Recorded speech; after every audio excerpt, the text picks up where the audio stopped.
Hey everyone, welcome to the latest episode of the SaaS Sessions podcast. Today we have Bill Macaitis on the show with us. Bill is currently a growth and marketing advisor for many B2B startups. Plus, he's running his own YouTube channel where he talks a lot about B2B SaaS, which is called the SaaS CMO Pro. And you can find that out on YouTube, or you can also type saascmopro.com without the spaces, without the hyphens or anything, and it will land you to Bill's newsletter. Hey, Bill, such a pleasure to have you on the show. Hey, Sunil, thanks so much for having me. Excited to talk today. Awesome. Well, I gave a very short intro about you, but there's a lot to unpack in your career. And today, the topic that we have chosen is talking about a marketing career, right? Like, how do you build Yeah. one? And your career has been like really great, right? You've had 5 exits in your career. You've had hold like C-level positions at amazing daily use SaaS companies like Slack, Zendesk, and Salesforce, right? To name a few. And I couldn't think any day that I have not used Slack for the past 8 years. Yeah, right. Yeah, unless obviously I'm like out of office, that's the whole thing. But again, being in C-level roles, being at the helm of leadership at such companies, a great position to be in. So there's a lot to learn from you, obviously, Bill. So thanks a lot for taking time and coming here. But before we get on to the episode itself, again, as I said, would love to learn more about you, and please share more about your career journey with us. Yeah, sure. Exciting to talk with you and with everyone listening today. And so my background is I don't know, I was a weird one. I always loved Mm. business growing up. I just knew really early that I loved business, I loved marketing. I started up a startup right out of college with a couple other friends. There was in the gaming space because that's what we did in college. We played a lot of online games and we did ladders and rankings and tournaments, and we grew that and sold it. I did about 15 more years on the B2C side. So Mhm. working for media companies like IGN Entertainment. So if you like games, you've probably been there for a review. Rotten Tomatoes, Ask Men. Mm. And then actually we got acquired there and then went over to News Corp. And so News Corp, I ran a centralized marketing function for all their sites. And that was everything from Fox Mm. Sports to American Idol to Wall Street Journal. And it was amazing because I got to help build these brands up, help build the traffic to them. And then I got like this really out of the blue call from a company called Salesforce, which was starting to sell SaaS business software. And they wanted someone with a little more B2C DNA in their culture to bring them in. And I just fell in love with it. Mark was an incredible leader, an amazing philanthropist, just a really good guy. And I loved how he was disrupting how software was built and sold and used. Because before Mm. that, like anytime you were selling software, you had to sell it into the CTO. You had to buy him steak dinners and you could only go through IT. And now SaaS comes around and anyone can just go to a website, right? And log in and Mm. start using it. I love those type of models, more modern, disruptive models. So spent 4 years there, went to Zendesk, as you had mentioned, came in there as a CMO and built up that team from scratch. Maybe a couple people there, but maybe when I joined there, maybe 60 people. And we went through successful IPO and then went to Slack and same thing, joined maybe about 50 people, built out the entire marketing team, and then went on to also lead up the sales, success, and support team. So really all the customer facing teams. Mhm. And we had an eventual IPO there, an eventual acquisition by Salesforce. So my two companies got back together, which was fun to see. And then I was like, what do I do? And I've always had a passion for helping other people out and helping them learn. And so I decided to go into the advisory type business. So I was helping B2B SaaS and AI companies and helping them grow and scale, build their marketing teams. But I kept getting a lot of the same questions, right? And I was like, you know what if I could democratize this information and help anyone out that's especially like growing their career? Something I miss Mm. like when I'm not in these full-time roles is I always enjoyed managing and mentoring and helping educating people. And so that's when I created that SaaS CMO Pro. I just launched it about a week ago. And so it's just fresh out. But basically the idea here is I love videos. I know some people like to read 500-page long white papers. And I was always the one that like, show me the YouTube video or show me the short of it. And so it's just a bunch of videos on everything about learning marketing and SaaS and AI. And I talk about a lot of career stuff, like how to grow as an individual in your career. Talk about a lot of like marketing, branding topics, multi-touch attribution, high velocity, PLG. So it's been a Mm. ton of fun filming those videos and just starting to launch them now. Nice. That's really interesting journey, right? Like from media to SaaS that you've got there. And again, kudos to you starting the SaaS CMO Pro. I think we share that trait of giving back to the community, right? Helping people Absolutely. elevate from their role, even if they're learning like one small thing from you, it's a good feeling at the end of the day. Congrats on that. And I hope like everybody who's listening would go and subscribe to the episode and also subscribe to the YouTube channel there. So awesome. As I mentioned, like a great career journey from media into SaaS. So when you joined the B2B SaaS company, like behemoth company in B2B SaaS, which is Salesforce, right? So what made you make that career move, right? Because we're talking about building a marketing career. So obviously there's always this question comes up, right? Hey, should I take a B2B role? Should I stick with a B2C role? It's obviously two different worlds altogether. Everything is different. Obviously there is like a lot of fundamentals that stays the same, but when you have to go deep, when you have to build a career, you have to pick one path. But you obviously did pick one path in sort of media, and then you shifted or made your way into B2B SaaS, right? And starting with Salesforce, again, amazing company there. So what made you decide that? And can you please talk us through that career change? Yeah. So for me personally, growing up, I always had a passion for business. I had a passion for entrepreneurship. I had a passion for marketing. I had a passion for just go to market. And Mm, I don't think I ever was like, I only have a passion for B2C. It was like more like I have a passion for business and I want to help companies grow and scale in a modern way. And that was something that was really important for me was, hey, when I work with these companies, I want to help them out to where they can grow and scale, but do it in a more modern way, right? I want to mm-hmm, leverage the best of most modern practices. And so really when I heard about Salesforce originally, I love the fact that, hey, they were disrupting how software was marketed, sold, and used, right? Like we'd mm-hmm, mentioned earlier, historically, literally like the only way you could buy the software in the past was only enterprises could afford it. SMBs couldn't. It was way too expensive, small, medium-sized businesses. Sorry, I'm going to drop acronyms here. mm-hmm.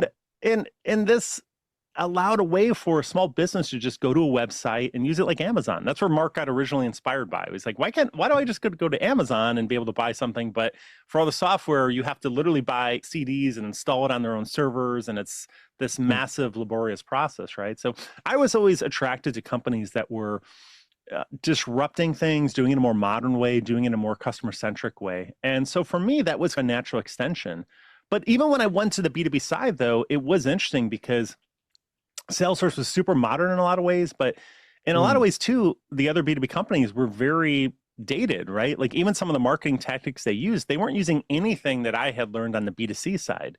They weren't mm, leveraging SEO, they weren't leveraging really web analytics or conversion rate marketing or ABM targeting or just all these more advanced principles. And so for me, that was really fun. I got to bring in a lot of the more advanced marketing strategies from B2C into B2B. And I will say, for those that are thinking about a career in B2C or B2B, I think doing both is really helpful. You learn so much more. Like, for mm, instance, one of the things that I was doing a video on was like, hey, how to measure brand. And so if you're in B2B, I would say probably of all the companies I've worked with, 95% don't track brand, don't know how mm, to track brand, don't know any of the brand metrics.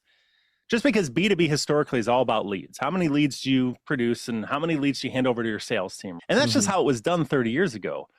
But when you have some experience in a different area, like B2C, I learned about brand. And again, working for all these large media companies, I learned about, hey, how to track it and understanding metrics like aided recall or unaided recall or sentiment, share voice. There's a ton of good brand metrics. And I was able to bring that with me and go, hey, guys, because historically B2B companies will just run like demand gen campaigns. They rarely run brand mm. campaigns because again, if it doesn't increase the leads, they're like, why would we do it? But in Right. a lot of ways, demand gen is just short-term leads. Brand builds up these long-term leads, right? So I think there's like tons of great crossover that you can have. And I wouldn't say just because you choose one, don't feel like you're locked in. Again, Mm. it's more about keeping and developing your skills and learning. And so that's how I looked at it.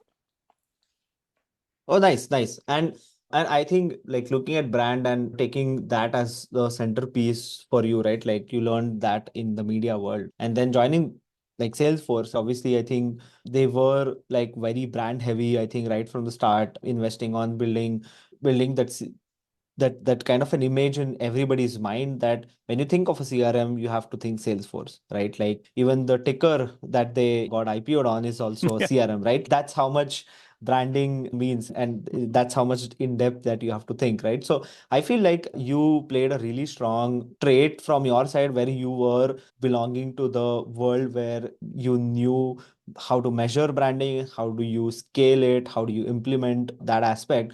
And then it very well glued with what Salesforce marketing vision was as well at the time when you joined, right? So obviously you Yep. played a very strong suit in your as a skill, I would say, and made a career pivot in that sense, right?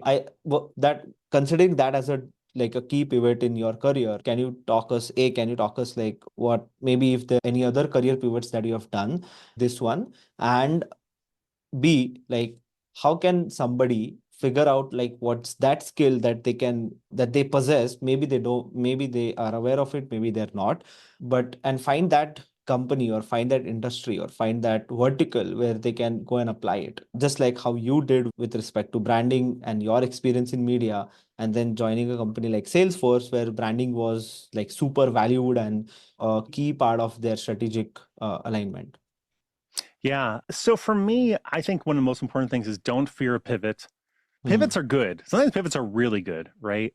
Like it's okay to pivot from the job you're in to a different type of job, to a different type of industry, if you believe more in where you're going. I know, like Hmm. my sister, one of my sisters, she went to school for interior architecture and she was designing like office buildings and she liked it, but there wasn't as much money there. And she Hmm. was like, hey, I want to pivot into IT. And she took 2 more years, she got her master's, she pivoted into IT, and that's what she does now. And she loves it. And so I think there's always, in a lot of ways, you have to think about the industry you're going. Is it growing? Is it scaling? Are there more opportunities there? And try to align your skill sets behind it. Probably one of the things that really shaped me, one of the best piece of advice I ever got was, it was one of my first jobs out of college, and we did it was one person who was leaving, and we'd always do a last day lunch, right? Hey, Hmm. and I would always ask people on these last day lunches, like when they would leave, hey, what's your best piece of advice? What would you say? And he said, Bill, it doesn't matter if you're employed or not. What matters is if you're employable. Hmm. And what he meant by that was you need to be constantly building your skill set. You need to be constantly learning, right? And it doesn't matter even if you got that job. Even when I was at like Salesforce, I wanted to learn. I wanted to keep improving my skill set and learning more and more. And that's the thing with marketing too. Like for those that are interested in marketing, like I love marketing, but it is always changing and adapting. And new Hmm. technologies are constantly coming out on how to target individuals, on how to nurture, educate. Obviously, you have a massive wave of AI coming out right now, which is going to completely disrupt so many different industries, that it's more about like those skill sets that you develop. And when you develop those skills, you can make these pivots a lot easier Hmm. because a lot of these companies are going to need the newer skill sets that are coming out. And some people won't. Some people are like, oh, I got my job. I don't have to do anything. I'm just going to sit there and do the bare minimum or whatever. And just, I'm employed. That's all that matters. That advice always stuck with me, right? Just think about how you're employable, that you always have the skill sets so that you're employable.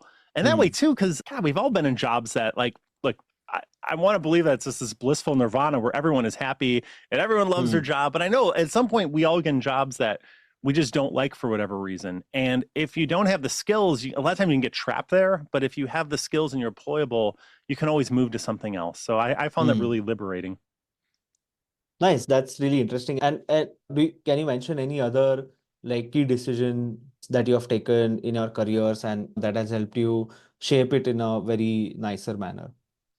I think so. For me, another good one is when you're trying to make the move up from an individual to a manager to a director, what I found is a lot of first time directors will fail a lot in that they'll go into the role and they'll Hmm. just go heads down and they'll keep doing what they had done before. So, in other words, Hmm. like maybe they were great at demand generation, right? Or maybe they were great at product marketing, or maybe they're great at content.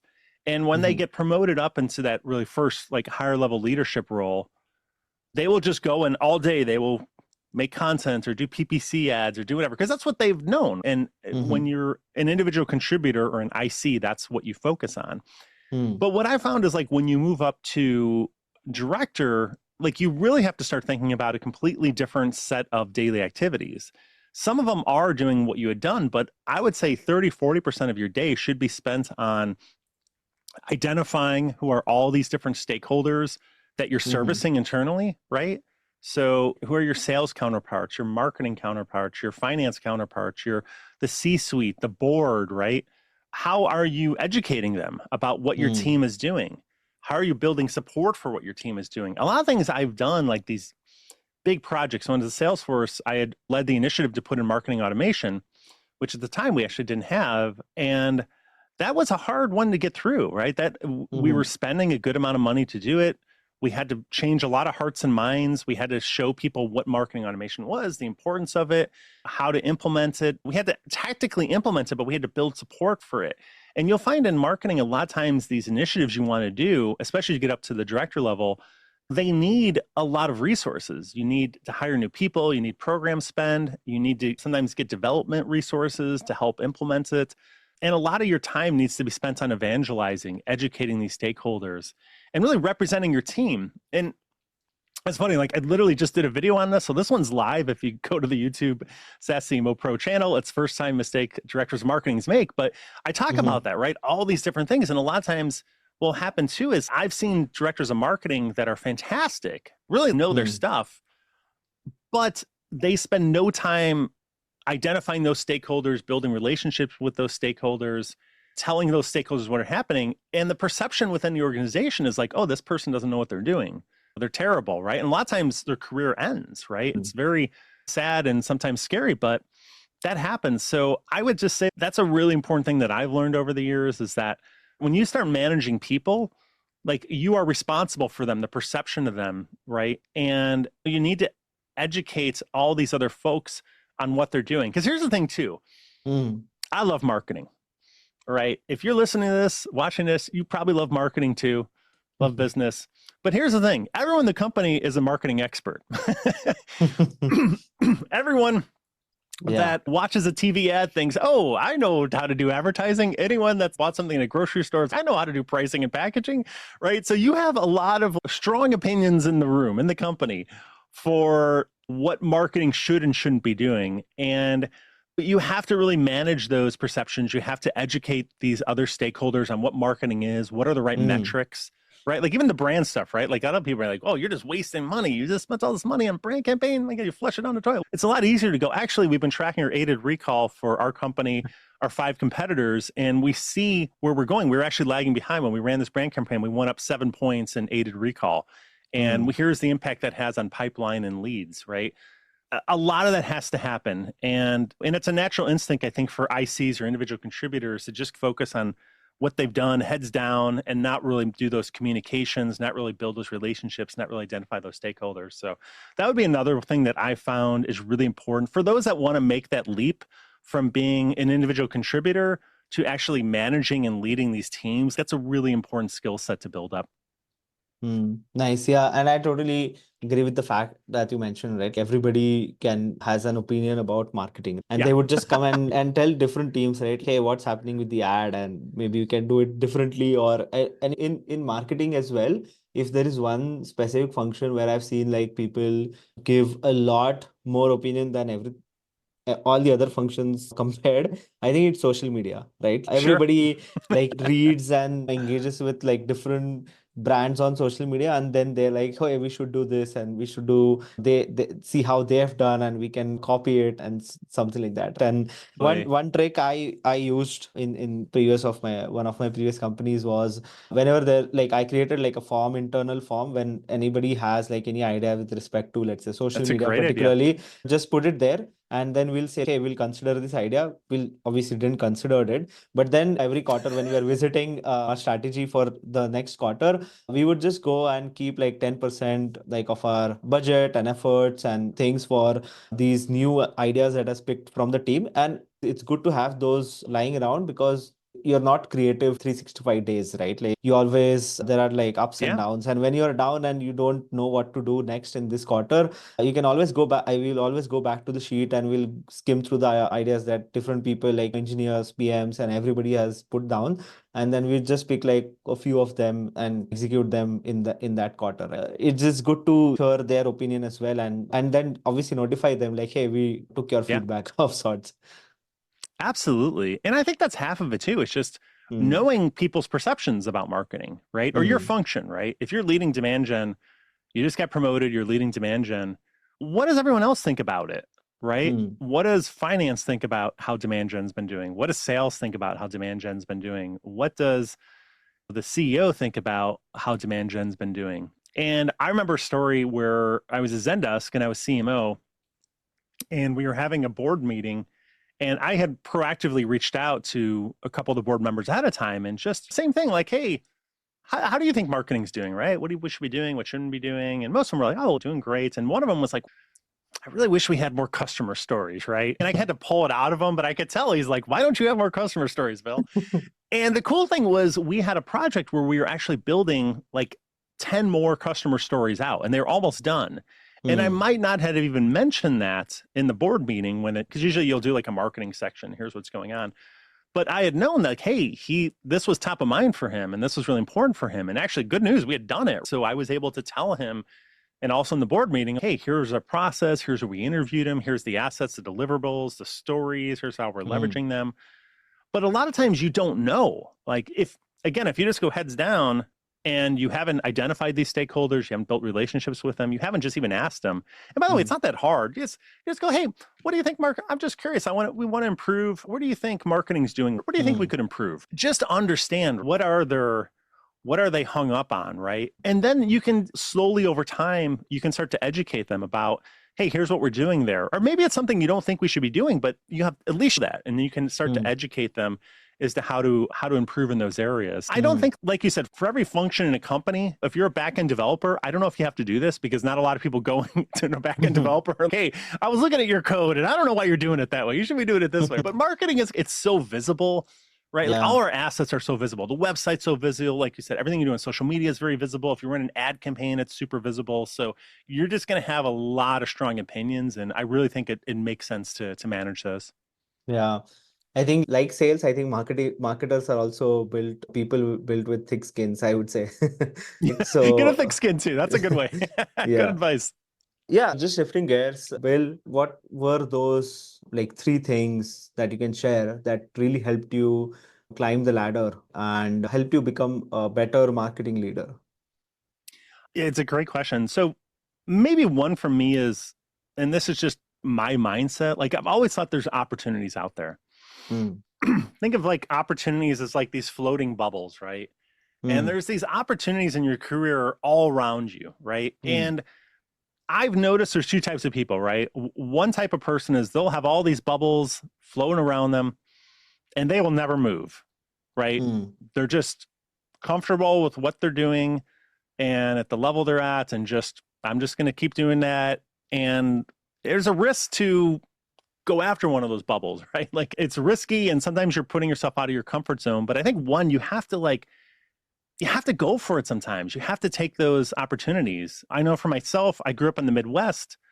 I did my first startup, like I moved to Denver, and then I moved all the way out to San Francisco, and I didn't know a lot of people out here, but it was like, that's where there were a lot of opportunities, right? And I wanted to do it. Like, I always live by a motto, carpe diem. It's Latin. It just means seize the day. It means like always, every day is precious, and seize it. Like, you can do it. You absolutely can do it. Those opportunities are with you. But sometimes you have to do it. And switching from B2C to B2B, that probably was risky. But it was like, hey, I thought it was a great opportunity and I wanted to go for it. So I think one, that's, excuse me, that's very helpful, right? Is always to think about like how you can take on those opportunities. 2, we talked a little bit about before, but again, always be curious, always be learning, right? I think that's really helped me out. I'll give like a practical example. Like, when I was working for IGN Entertainment, it was becoming really big at the time, and it was still in the very early days of it, but there was no school or class I could go to. No one had invented SaaS CMO Pro. So I was like, but I want to learn about this stuff, right? So I spent every day after work, I would get home. I spent 4 hours reading every single piece of content I could on SEO. I went to forums. I learned about like black hat SEO, white hat SEO, domain authority, link popularity, anchor text. Like, I just absorbed it for a couple months until I really knew it then. And I went to conferences and I was speaking on it. We developed like this advanced SEO strategy. It totally helped our traffic. It skyrocketed. But like, you had to do that on yourself. And maybe I'd say the third thing now is like, hey, the great news is anyone listening to this, anyone watching this podcast, trust me, the entire marketing landscape is being completely rewritten right now with AI, right? And I am a big believer, you are not going to lose your job because of AI. You are going to lose your job because of someone else that knows AI and you don't, or knows how to use the prompts, knows how to use the tools. So this is a great example of where the people that are listening is watching this, and by definition, you are falling into the carpe diem camp, right? You're trying to improve yourself by watching this. You could be just watching Netflix or doing something else, but you're like, hey, I want to listen to Bill and Sunil talk about like B2B marketing and how to improve and stuff.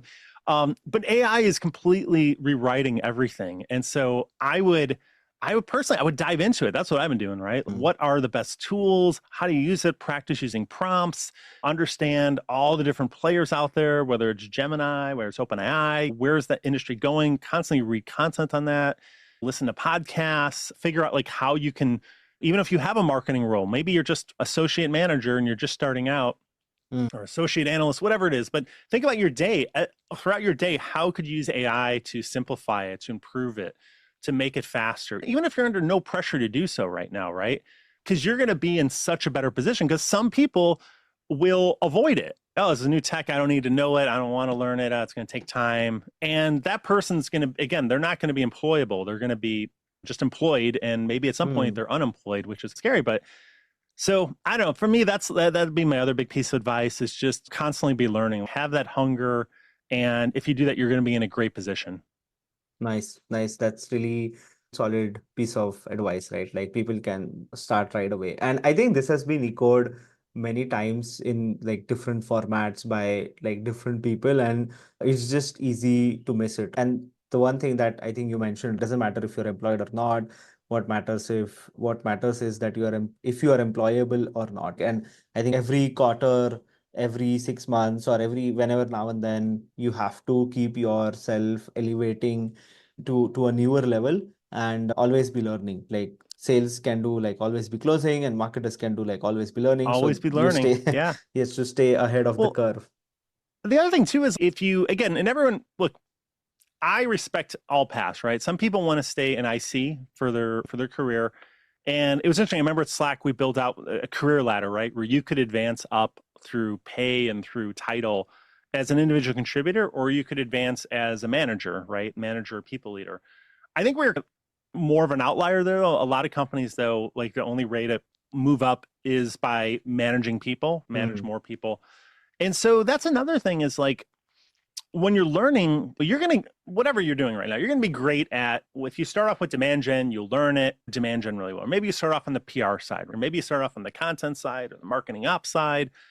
Whatever area you started off with, when you want to move up, by definition, you have to start taking on more functions. And you need to know those functions too, right?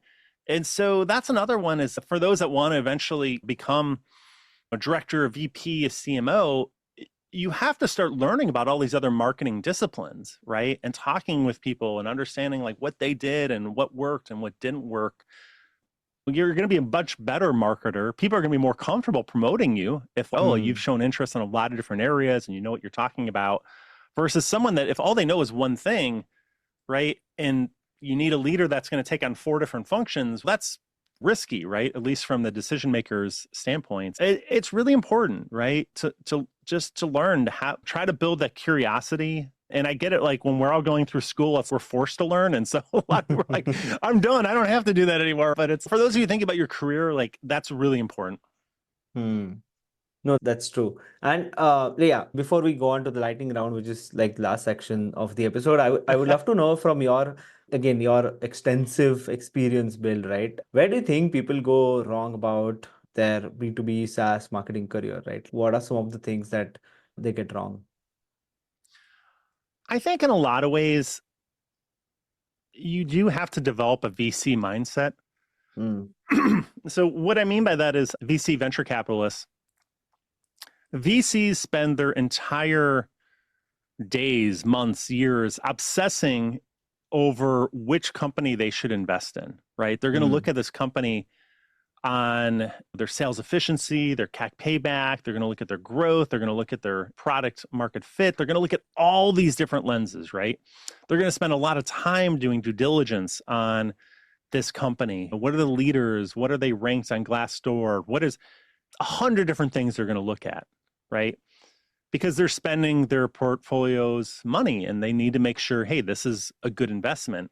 What I've noticed a pattern sometimes, though, is when people have their own careers and they have to choose their own companies that they're going to tie up their future career with, they spend very little time on that. It's, oh, I just got a job offer. Oh, it pays 10,000 more. I'm going to take it. That would almost be like a VC that just had one person say, hey, do you want to invest in us? Yeah, sure. Let's do it. It's hard, but you guys mistake sometimes in B2B marketing or for their career. And I think sometimes that's to spend time there, really think about it. That's a massively important decision. Does this company, what do you think their prospects are? Hopefully you're going to go in and make an impact, but still, what are their current growth rates? What are their growth rates? What are their competitors? What are their landscape? Do they have a native AI solution? Are they about to get disrupted? What does the team think of their leader? Well, that's an important one too, is find out the philosophy, the marketing philosophy. Does it align with your philosophy, right?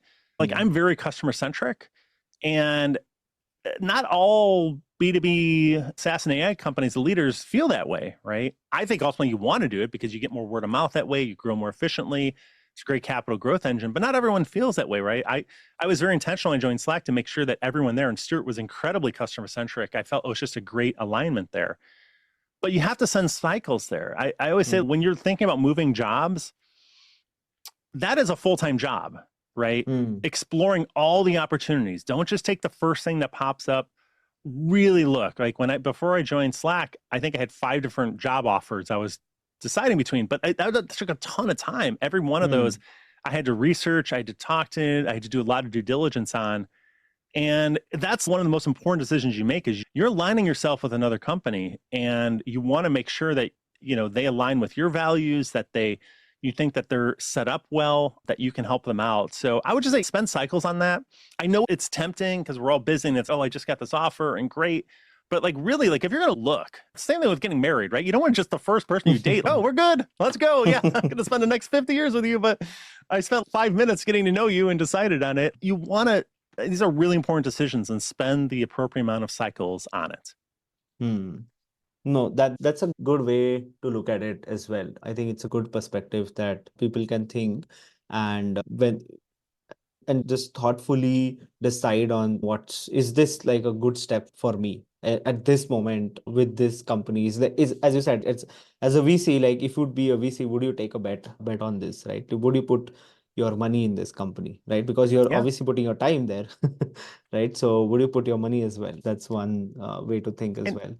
And ask them those questions. Look, interviews are a two-way street. You are interviewing them as much as they are interviewing you.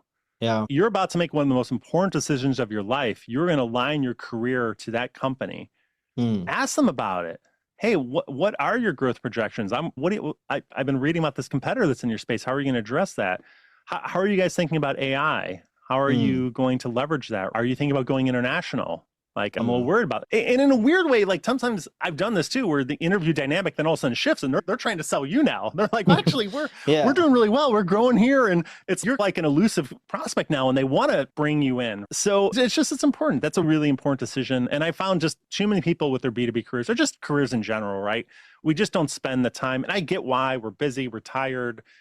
It's a lot of work to do. But if you're listening to a podcast like this and you do care about your career, then that is a super important decision that you're going to be making. Totally. Yeah. And I think people should normalize asking questions in an interview from the other side as well. Even if you're interviewing, you can definitely ask questions, right? So it's not that it's not allowed or anything, right? Like you can ask questions for sure. Awesome. Bill, been a great discussion, but to top it off, let's do a lightning round. It's not like I've not asked you too many questions already, but I'm going to ask you like 3 more. Yeah, I'm going to ask you like 3 more, and you have to come up with something right on the top of your mind. So let's get started. First one. So what's your one tip for managing work-life balance? Just spend cycles on it. It's a delicate balance. You got to spend cycles, and it's unhealthy if you're not doing one or the other. Nice. And the second one. So what is the one thing that you wish you would have known when you first started? I would have wished I would have known just that there's unlimited opportunities out there and that you just have to go for it. I think everyone is a little bit risk averse initially, but ironically, when you're young, like this is the time to do it. It's not like you've got a massive family or a ton of people depending on you. You can and should be more risk averse early in your career. Take big risks, move to places, get out of your comfort zone. Sometimes you're going to take a job that you don't fully know how to do right away. And that's okay. Most people don't. You're going to take on some functions you've never managed before, but it's okay. But yeah, I think just know there's a ton of opportunities out there and know that you have to take some risks to take them on. Nice, nice. And the third and the last one. So what's one book recommendation that you have for the audience? I'm going to give a podcast recommendation. First, I would say SaaS CMO Pro. Check out the YouTube channel, TikTok, wherever you like to watch, find materials. I know TikTok's banned in India, but hey, other places it is. And you probably have a global audience. Hey, there's people watching this from all over. But I would give another podcast recommendation. I love Manager Tools. It's one that have spent a lot of time in traffic, and I listen to a lot of podcasts. By the way, SaaS CMO Pro has a podcast too. But anyway, I learned a ton about just being a better manager, being a better leader. Everything from like how to run a one-on-one, how to give feedback to your employees, how to set up your calendar, how to write better emails, whatever it is. It's just, I know it's weird. Like I went to business school, but they didn't really teach like how to be a manager there. And I found that's a really important skill set. Because again, like the most common use case is you're an IC, an individual contributor. You're great at what you do. And at some point you get put in charge of managing teams and managing people, and no one's ever told you how to do that before, right? And I think that's why in tech especially, like there are some really bad like people managers out there, because maybe they were great at whatever skill they were, but they got promoted and they're just a horrible people manager. So I just learned a lot there, and just know that you don't know a lot. Walk into it like I didn't know, hey, I should be running weekly one-on-ones with all of my directs, and that takes a lot of time, but it's a really good practice to do, right? And how to structure those one-on-ones and how to give feedback, how to set goals. There's all these little skill sets that I learned a ton there. So the podcast is Manager Tools. I think it's super helpful. And it was something that I learned a lot. And I just give podcasts too, because I know there's a lot of great books too, but it's just, for me, a lot of people are spending more of their time there, right? Because they're in commutes or while they're working out or doing whatever. It's a very accessible way to learn. Nice, nice. I'll definitely link this podcast that you mentioned in the description of the episode. And obviously, I think I'll link that in the description as well, so people can subscribe to it. Awesome, awesome. Bill, again, thanks a lot for taking time on this lovely Tuesday morning. It's been like a pleasure to host you on the show. There's a ton of insights that you shared with us. Thanks once again. Oh, no worries. It was such a great pleasure. Maybe just one last thing I'd say to everyone out there listening to it is you are in a fantastic time to learn and grow as a marketer. In fact, there's never been a better time. Like in a weird way, like AI coming out is such an equalizer. It doesn't matter if you've had 20, 30 years experience. Like the fact that AI is coming out is completely rewriting all these functions. So you have, this is a great thing for you. This is something where if you can get ahead of it and on top of it, you're going to be way ahead of your peers and way ahead of your older peers who, for whatever reason, don't want to learn about it because it's some new crazy tech or they're not worried about it or whatever it is. This is a great opportunity to start a business too. Like the cost of barriers have never been lower. This is like carpe diem. Go get it. Awesome.